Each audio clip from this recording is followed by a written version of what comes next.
It's time to eat. What are you hungry for? Sit down and get ready to consume an abundance of fantasy football knowledge from Ross Tucker and Joe Dolan. Feed me now. I'm starving. On the Fantasy Feast Eatin' Podcast. Yeah, let's eat, baby. It is the Fantasy Feast Eatin' Podcast, presented, of course, by DraftKings. I'm Ross Tucker, former NFL offensive lineman. Now we got a bunch of podcasts, already 2 Ross Tucker football podcasts this week. We'll have another one tomorrow morning with Greg Cosell Thursday morning. A lot to talk about with Greg, including the tight ends and the draft. But I got a lot of free agent questions for Greg and some of these quarterbacks and where they fit. You can check me out on social. I really appreciate when you do. At Ross Tucker NFL. We are at Ross Tucker Pod. Love growing those accounts on Instagram and Twitter as well. The star of this show, Joe Dolan, the number 1 ranked fantasy analyst in the galaxy over the last 7 years. I think he won the award for the previous 5 years, like 2 years ago. So I'm just continuing that same award. So 7 years. I don't think we're legally bound to saying to anything, Ross. But yeah, I mean, I'll take it. What's the worst thing that can happen? Someone can disagree, and I'll be like, oh, yeah, where's your proof? Because there is no proof anybody's better than Joe. There is proof that Joe was the best over a 5-year period, and I still have those articles and the images from those articles on my phone. Let me see what your proof is, doubter person, whoever you fictitiously are. He is at FG_Dolan on Twitter. You know why? Because he's the fantasy gangster. He is the man. And he's the man of all that he oversees over at fantasypoints.com, where you must, I repeat, must use the code FEAST22. 22 feast, Ross. What? 22 feast. Put the 22 first. Put the 22 first, yeah. You sure? I am sure of that. Okay. I thought you said Feast 22 last week. No, 22 Feast. Let's put it this way. Now you're creeping. This is like the Bernstein Bears thing, Ross. Like the Mandela effect, where like people could have sworn that Bernstein Bears was spelled differently than it is. Now you're putting doubt into my head. So here's the deal. Try both of them. One of them will work, but I'm pretty sure it's 22 Feast. So here's what I would say. 22 Feast. Use that one. If Joe says it works, I trust him. Here's what's pretty crazy. Everything going on in the NFL. Yeah. I mean, last week, Joe and I talked about the big Russell Wilson news, the Aaron Rodgers news. This week, there's a whole lot more we have to react to in real time. By the way, free agency technically hasn't even started yet, which is hilarious. We're recording this 2:30 p.m. Eastern time on Wednesday. But there's a lot of big moves. Certainly the quarterback stuff we should dive into, Joe, because that probably impacts the most amount of players. And then we should also, of course, maybe just get into the running backs because there hasn't been a whole lot of running back movement. Last week we touched on the moves that have been made to that point with the franchise tags and Russell Wilson, Aaron Rodgers, etc. A lot of tight end franchise tags.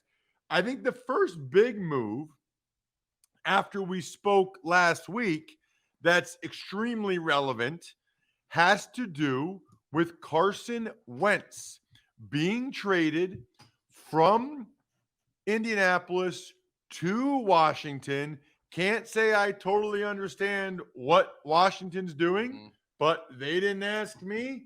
They're doing it. So I guess that's first, Joe. We need some answers as to what exactly it means for people like Terry McLaurin. And I guess what it means for the Colts skill guys, but how do you know that? We don't even know who their quarterback is. Yeah, we have half an hour, Ross, so we got the Colts skill guys. By the way, the Colts just traded for Yannick Ngakoue, so it seems like the Colts are going for it, regardless of the fact that they don't really have a starting caliber quarterback on their roster right now. So, I mean, but heck, by the time you listen to this podcast, they might have made a move for Jimmy Garoppolo or whoever. But let's get down to the Durs. The Commanders. They have traded for for Carson Wentz. Ross, I'm going to analyze this obviously from a fantasy perspective, but I think if you're a Commanders fan and you're skeptical of this move, you have every single right to be. Basically, 2 teams in a row have given up on Carson Wentz essentially for locker room issues. And now, obviously, he played far better in 2021 with the Colts than he did in 2020 with the Eagles when he was statistically at or near the bottom of basically any relevant category in the NFL. That was not the case in 2021. You know, you look at the touchdown to interception ratio, 27 touchdowns, 7 interceptions, and you're like, man, those numbers look pretty good. But I don't know if the eye test ever perfectly aligned with the numbers for Wentz there in Indianapolis. Now, he cleaned up the turnovers, but in some really bad spots, he made as dumb a plays as he's made consistently. But that's not the biggest concern for me. The biggest concern is you go to Indianapolis, where Wentz essentially has his hand-picked mentor to fix him and get him back to that 2017 MVP form and all that stuff. And Frank Reich had to come out and apologize to Jim Irsay for sticking his neck out for this trade. That's what Zach Kiefer, The Athletic, reported. That Reich apologized to Irsay and Ballard for vouching for this trade. So there is something going on behind the scenes. Now, we know Wentz didn't play well in Week 18. And Zach Kiefer reported that even before the season, there were issues with Carson Wentz, leadership issues, accountability issues. Do I think we're sitting here saying that the Colts traded Wentz if they win that game in Jacksonville in Week 18 and he plays pretty well and they go to the playoffs? Probably not. But the fact that they moved on so quickly after what essentially was one really bad game in the worst possible spot, of course, but he had one really bad game in a terrible spot. And then they trade him to Washington. I don't know how you can look at this from a fantasy perspective or an NFL perspective and sit there and think, you know what, Frank Reich couldn't get it done, but Ron Rivera will. And I have all the respect in the world for Ron Rivera, but I just don't see it from that angle. And as it comes to Terry McLaurin, yes, Carson Wentz is going to be more aggressive than Taylor Heineke. But here is the problem. Michael Pittman was basically the only viable wide receiver on the Colts. And, he had a solid season. He had 1,082 yards on 88 catches, 7 touchdowns, but he was far from a league winner. He was the wide receiver 30 in fantasy points per game at 13.9. Terry McLaurin was 35th with 12.6. Here is the big problem. Since his MVP-ish campaign in 2017, and then a solid season in 2018, actually a very good season in 2018 statistically, here are Carson Wentz's ranks per SIS over the last 3 seasons in on-target throw percentage from a clean pocket. 29th of 37 in 2019, 38th of 38 in 2020, and 30th of 37 in 2021. He is an inaccurate passer who makes bad decisions. Taylor Heineke was 35th of 37 last year in on-target throw percentage. So Wentz is a slight upgrade in that department, and I would slightly upgrade Taylor Heineke, but I gotta be honest. I just don't think that 27, I don't even think 2018 Carson Wentz is coming back at this point. I think that guy's gone. He's had trouble with accountability.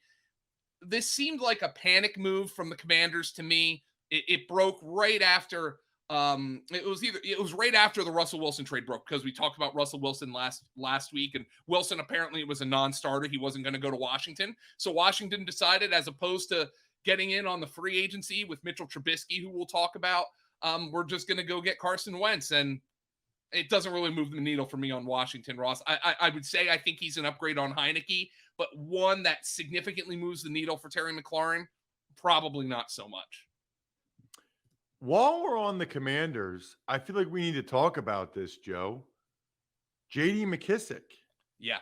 I mean, we can get into other running back stuff later. I don't know, JD, he's not a huge fantasy name, but it looked like him going to Buffalo would have an impact on Antonio Gibson in Washington in that role, but now he's back. Yeah, so let's talk. He was going to go to Buffalo, but then Washington came back and matched the offer. And McKissick, as he is free to do, there's no two ways about that, decided that he was going to return to Washington. Now, people might guys have different priorities. He might like that locker room. He might like playing for Ron Rivera. That's entirely possible. But what this affects the most is Antonio Gibson. McKissick missed 6 games in 2021 with concussion and neck issues. Gibson played in 5 of those 6 games, averaging 16.9 fantasy points per game without McKissick compared to 14.0 fantasy points per game with him. So that's a big downgrade for Antonio Gibson with McKissick in the lineup. And keep in mind that Carson Wentz had fewer throws to running backs last year on more pass attempts than Taylor Heineke had. Heineke threw the ball to running backs on roughly 19.5% of his throws last year. Wentz was down at 17%. So now you have McKissick coming back on a team that's going to throw the ball to running backs less. That's not good news for Antonio Gibson. No, it's not. Other quarterback news, while we're at it, does Mitch Trubisky mean anything to you in Pittsburgh, Joe? Okay, so, I think I don't think it's out of the realm of possibility that he's an upgrade on the version of Ben Roethlisberger we saw last year. The problem is, from a fantasy perspective, is if we're analyzing this, Deontay Johnson, Chase Claypool, Pat Freiermuth, because the Steelers, Ben Roethlisberger peppered Deontay Johnson with targets. He peppered Pat Freiermuth with targets. Not so much for Chase Claypool. Now, Mitchell Trubisky has coached some very good seasons out of Allen Robinson. That's not to say that Mitchell Trubisky can't get the ball to Deontay Johnson, but he kind of actually has a better arm than the version of Ben Roethlisberger we saw last year. I don't think anybody's going to say Mitchell Trubisky is going to be the guy who's going to unlock the full potential for Chase Claypool, but I still think Deontay Johnson can have a solid season. He's just probably still going to be in that 4th, 5th round range because I don't know how much he's going to get peppered with targets. Here is the thing that I do like for Pittsburgh, Najee Harris. First and foremost, Raw, I got to be honest with you. You're an offensive line guy. I was surprised by the value, given the guard market that was out there, the value Pittsburgh got on James Daniels from the Bears. Given his age, his pedigree, he's very young. He's a multi-year starter. He's a good run blocker. I think they got him for around $8 million a year on a 3-year deal. I thought that was a heck of a bargain for Pittsburgh. Yeah, I think he's average. But you know what? And I think that's kind of what he's not an above average player. So I think that's where the disconnect might be. I think Alex Kappa is probably average and he got closer to 10 million. I think 8 to 10 is where the guys that are young but solid starters are. I just don't think that they think he's any better than that. How many average offensive linemen did Pittsburgh have last year, though? Yeah, not many. Yeah, so that's an upgrade.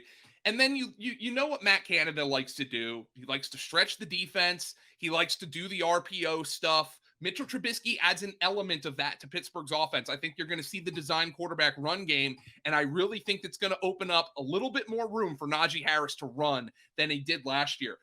It might not be 100 catches for Deontay Johnson, but don't be surprised if this Steeler offense is more efficient and scores a little bit more than it did last year. I'm not trying to tell you Mitchell Trubisky is a top 20 NFL quarterback, but the version of Ben Roethlisberger we saw last year certainly wasn't. I think Mitchell Trubisky could be an upgrade, and I expect Pittsburgh is going to run the ball a heck of a lot this year.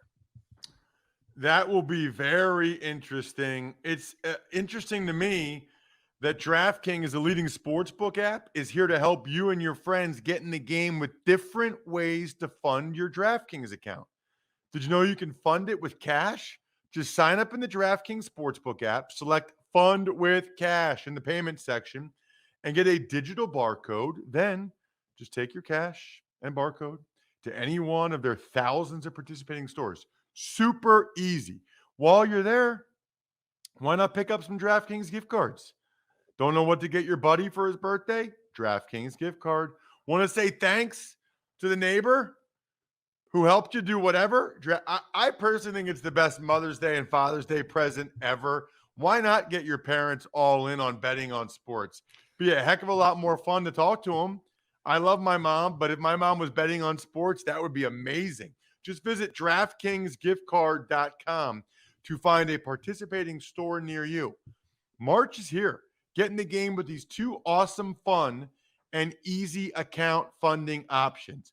It's funny, Joe, it's a tangled web we weave because it's almost like, I don't know how to ask you about this. Deshaun Watson, we don't know where he's going. We'll talk about that next week because I think it's coming to a head. But the Cleveland Browns met with him. Yeah. Which makes it seem like they're done with Baker Mayfield, which means what, since they just traded for Amari Cooper? Yeah, and so this is, and it's not just speculation on Baker Mayfield. Ross, the guy put up an AOL instant messenger away message last night. Like, is that after your time, Ross? AOL instant messenger? Nope, that was right when I was in college, actually. Okay, so did and I loved it. You know why?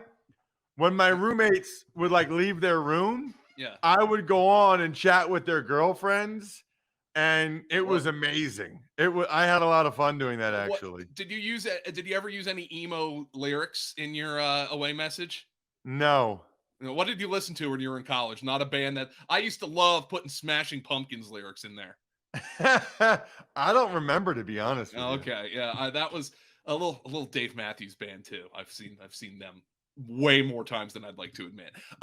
Anyway, but Baker Mayfield put his AOL Instant Messenger away message out there, and he seems like he's expecting that the Browns are going to move on from him. And really, the Amari Cooper trade is really difficult to analyze without knowing who's going to be there. But first and foremost, the Browns are built on the ground game. Nick Chubb. Over the last 2 seasons, Kevin Stefanski has leaned heavily on that run. They finished 10th in run rate in neutral situations in 2020, and they were 5th last year. Dallas has been among the most pass-heavy teams in neutral situations last year. The Cowboys also played with much more pace than did the Browns. Dallas averaged 38 pass attempts per game last year. That was 6th most. The Browns were tied with the Colts and Titans, who had Derrick Henry and Jonathan Taylor for 7th fewest at 31 attempts per game. Baker Mayfield, among the 37 quarterbacks to have at least 100 attempts from a clean pocket last season, he was 7th worst in passer rating, just above Sam Darnold. Just 71.2% of his clean pocket throws are on target. That was worse than Carson Wentz. It was ahead of only Justin Fields. Baker Mayfield, though, was injured last year, and I think that's important that needs to be said. But this is a downgrade in offense from Amari Cooper pretty much across the board. Now, if you want to look at this from a glass half full perspective, Amari Cooper is basically the only thing going right now in Cleveland. They cut Jarvis Landry. They are going to release Austin Hooper. They franchised David Njoku, which was a head scratcher to me. It makes a little more sense now that they released Austin Hooper. Amari Cooper should be the 1st, 2nd, and 3rd read in the passing game in Cleveland right now. We just don't know who's going to be throwing him the football. I would think Baker Mayfield, if he were to become available for trade, there will be teams interested in Baker Mayfield. There's no doubt about that. But if he goes in trade, who does Cleveland have at quarterback? So there's a lot of layers to this onion to unpeel, but it is, of course, a downgrade for Amari Cooper. Yeah, I mean, it's got to be at this point, but it could end up being a huge upgrade.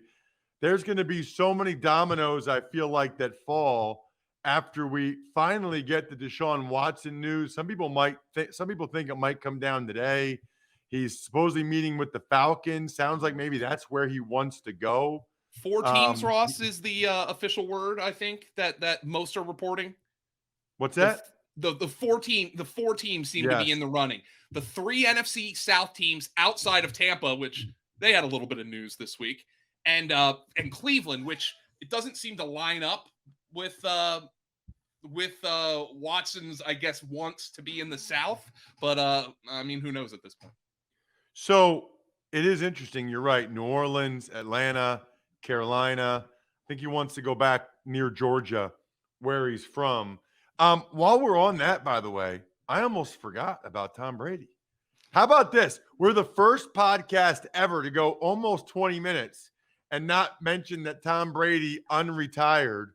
What do you make of that, Joe? Obviously, it's great for skill guys for the Bucs They also brought in Russell Gage, which is a bit of a head scratcher to me with them franchise tagging Godwin for a second year and Mike Evans. Well, let's look at a couple of things. First and foremost, I am stunned. And then here's the Watson deal. You can't talk about Watson without talking through the lens that he is accused by 22 women and is being sued by 22 women for alleged sexual assault, and he's likely going to be suspended. But if you're talking about Atlanta as one of the landing spots for Deshaun Watson, you're looking at a team that now without Russell Gage might have the worst roster in football. Like literally on offense, it's Kyle Pitts and their best receiver is Olamide Zaccheaus. Calvin Ridley is suspended. So Russell Gage moves on to Tampa Bay, and you're 100% correct. This is good news across the board for Tampa skill position players. But with the Russell Gage signing, I think it is important. I don't know if this was speculation or informed speculation, but Greg Allman of The Athletic came out today, and today is Wednesday the 16th, and he said he wondered if the Buccaneers could make a move on Chris Godwin, who has a lot of potential suitors on the market, but the Buccaneers now can control if and when he gets traded somewhere. Of course, he's coming off the knee injury because they have him under the franchise tag. It is just, I don't know if he was speculating on that or if he got a little bit of a nugget that he was trying to throw out there. But just keep that in mind that it's not a guarantee, 100% at least, that Chris Godwin will be back in Tampa Bay, even though that is the overwhelming likelihood. But let's get to Russell Gage. He's coming off of back-to-back seasons where he finished overall as a wide receiver 4, but he saw his usage pick up significantly in the latter half of the 2021 season, averaging 15.6 fantasy points per game and 8.5 targets per game, marks that would have been 13th and 14th best over the course of the full season. The volume boost did come without Calvin Ridley in the lineup, so he goes to a Buccaneers team that has far more weapons. But keep in mind, Antonio Brown, before he went blotto, was producing wide receiver 1, wide receiver 2 numbers. And this is a really good player. Russell Gage's yards per route run of 1.96 last year suggests he's skilled enough to be worthy of at least wide receiver 2 volume. And he'll be replacing Antonio Brown, who was position versatile. Well, so is Russell Gage. I think if you were to ask the average NFL fan, they'd call Russell Gage a slot receiver. He actually ran more routes outside than in the slot last year. They can move him around. I'm actually really like this guy from a best ball perspective with Tom Brady throwing him the football. I'm willing to use a top 100 pick on Russell Gage. In Atlanta, he would have gotten far more targets, far more looks, but he also would have gotten more attention. I think there's going to be higher quality looks for Russell Gage as a Tampa Bay Buccaneer. Got to be honest, this signing made a lot of sense for me when the Buccaneers made it. That's so interesting because my only thought was, how did the Falcons not bring him back? They don't have any receivers. And who's out there? I mean, Allen Robinson. What's going on with Robinson? It's weird. Yeah, I don't know. He's coming off a bad season. Was his tape not good? Also, you have to look at the fact that I don't think we'll get to them. I don't know if we'll get to them, maybe just briefly. The Jaguars might have broken the wide receiver market with their deals for Christian Kirk and Zay Jones, which were way more than I think people were getting to. I saw Jimmy Kempski of Philly Voice point out that he thinks the Eagles made what they thought to be a solid offer for Christian Kirk, but they weren't even going to get anywhere close to what the Jaguars offered him. Yeah, I mean, I guess since you brought him up, let's talk about the Jaguars and all the skill guys they brought in. I remember a couple years ago being surprised how much money Robert Woods got from the Rams. Turns out the Rams knew a lot more than I did. As he was a kind of an underwhelming, I mean, he was a good player, but it wasn't the kind of play that I thought commanded the contract that he got from the Rams at the time. I was surprised. He had not done enough in Buffalo. Yeah.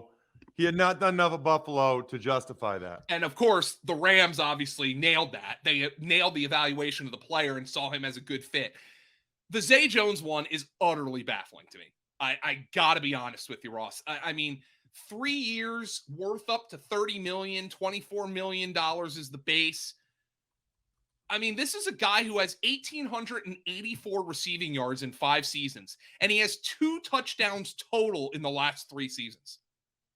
I mean, the Jaguars must be so freaking down on Laviska Shenault that they decided they were going to spend money on anybody to upgrade that position. I mean, Cooper Kupp had more receiving yards last season than Zay Jones has in his career. Now, I mean, Cooper Kupp would have gotten 9 figures on the open market, but this one really surprised me, the Zay Jones one.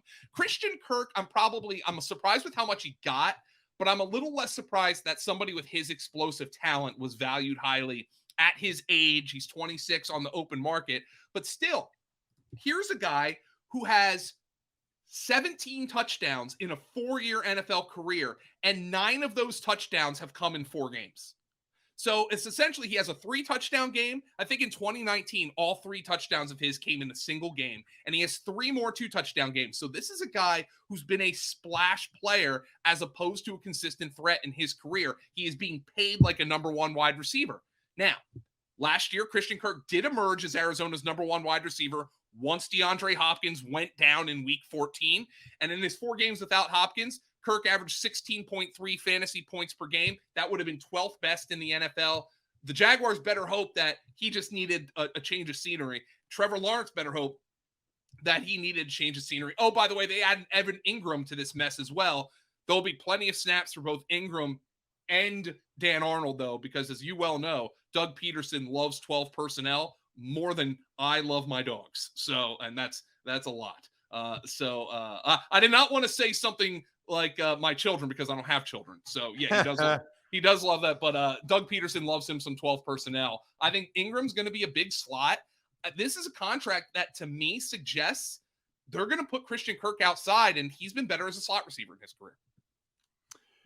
Very interesting. I guess the only running back notes that we could dive into just to wrap things up, we can get into more stuff next week, of course. It's really the Cardinals guys. James Conner is back. And how about Chase Edmonds, Joe, being Mike McDaniel's hand-picked quarterback to be down there, and hand-picked running back to be down there in Miami? Yeah, that one's really interesting to me. What's going on there with Chase Edmonds? Let's look at the numbers that these two guys put up last year in games in which they did not have the other in the game. Okay, let's start with James Conner because I think he'll be the higher drafted guys for fantasy.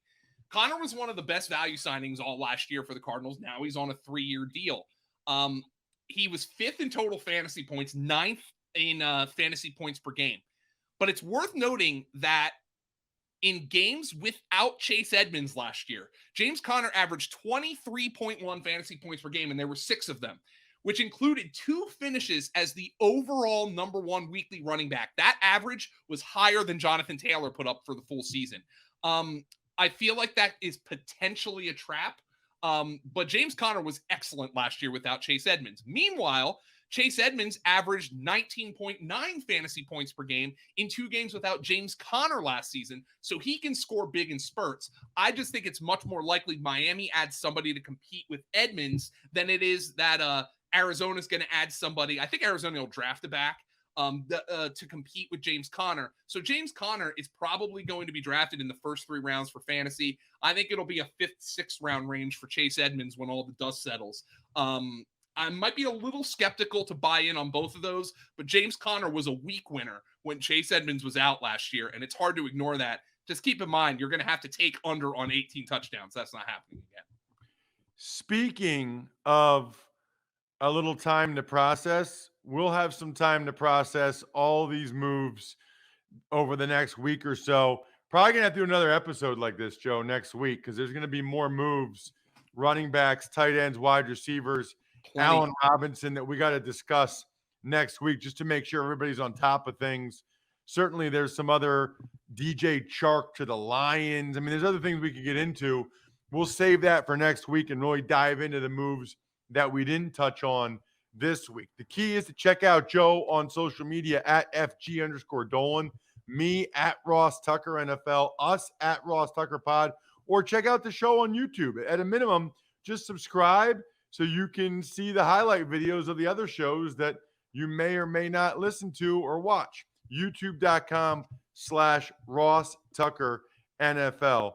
Other than that, I'm stuffed. We're done.